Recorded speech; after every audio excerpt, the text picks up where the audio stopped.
আজকে এই বাড়িটাই কাজ করতে এসেছি।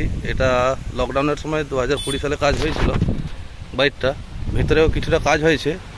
আজকে বাকি দোতলায় 3টা রুম বাকি আছে, ওইগুলা পুটির কাজ হবে। আমি দেখাচ্ছি, আপনারা ভিডিওটি দেখতে থাকুন। ভালো লাগলে লাইক করবেন, শেয়ার করবেন এবং ফলো করে রাখবেন এই পেজটিতে নতুন ভিডিও এরকম দেখার জন্য।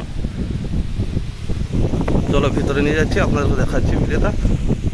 তো এটা লকডাউনের সময় হয়েছিল, নিচটা পুটি হয়েছে, বাকি সবগুলো রুম পুটি হয়েছে, এরকম কালার হয়েছিল এটা। তো এটা আমাদের আমিন কাজ করেন স্যার, পরিমল চন্দ্র ওনার বাড়ি।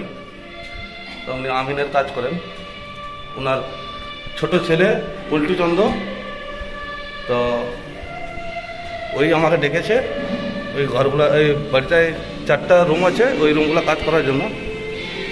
এইগুলা বাকি আছে, এই রুম একটা, ওইদিকে দুটো, বাকি এইদিকে একটা।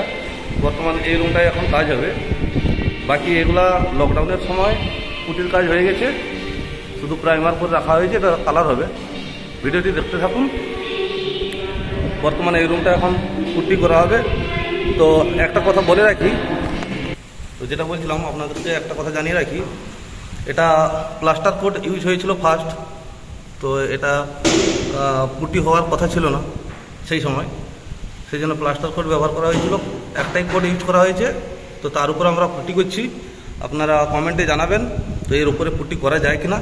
আমরা করছি, তো করা যায় বলে আমরা করছি। আপনারা কমেন্ট করে জানাবেন যে প্লাস্টার কোট বা স্নো সিমেন্ট ইউজ করার পর পুটি করা যায় কিনা। আমরা আজকে এই রুমটা কাজ করব। এটা 12x15 রুমটা আছে। দেখতে থাকুন কীভাবে কাজটি করছি, আপনারা দেখতে থাকুন ভিডিওটি, সঙ্গে থাকুন, ভালো থাকুন, সুস্থ থাকুন। বাই।